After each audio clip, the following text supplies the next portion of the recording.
The stock market in 2022 continues to draw comparisons to 2008. That makes investors uneasy. But is the comparison fair? We take a look in this week's Fastest 4 Minutes in Finance. Thanks for watching. Well, as I was preparing for this week's Fastest 4 Minutes in Finance, this headline caught my attention.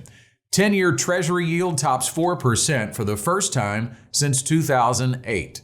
And there have been a lot of firsts in this current economy that have drawn comparisons to 2008. In fact, you can Google stock market charts that overlay 2022 with 2008 and 2009, and this year is seemingly following the same trajectory as the Great Recession.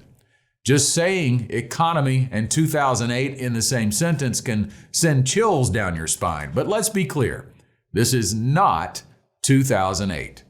It was September of that year when the global financial crisis hit a critical stage, and lawmakers around the world scurried to bail out failing corporations and institutions.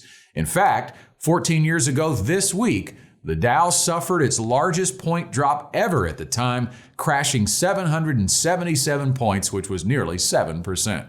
And that was only the beginning of a severe pullback. The Dow fell more than 50% between October 9th of 2007 and March 5th, 2009.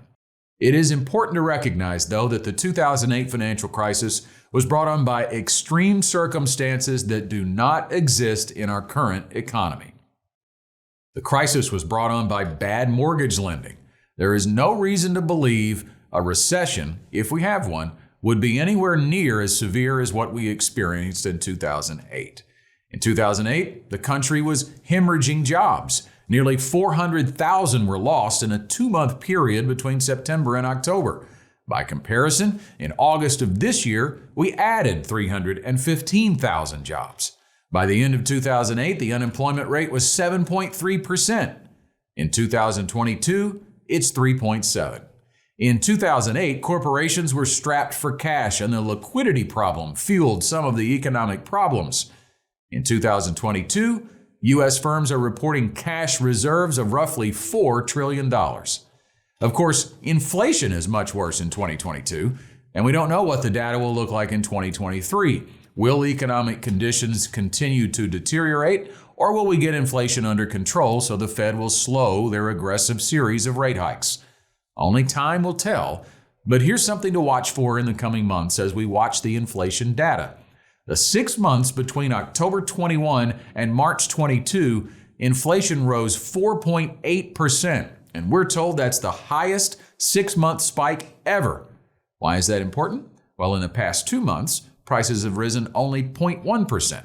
If that continues as we enter the period of October to March, which we will next week, the year-over-year inflation numbers will come down significantly. Our friends at LPL Research believe a fourth quarter stock market rally could even happen, aided by lower inflation, seasonal tailwinds, a potential peak in interest rates, and clarity from midterm elections. The lower end of their fair value target for the S&P 500 would be nearly 17% higher than it is today. Now, that's not likely to happen, but the idea that we are in the early stages of another 2008 doesn't seem to hold water. Thanks for listening.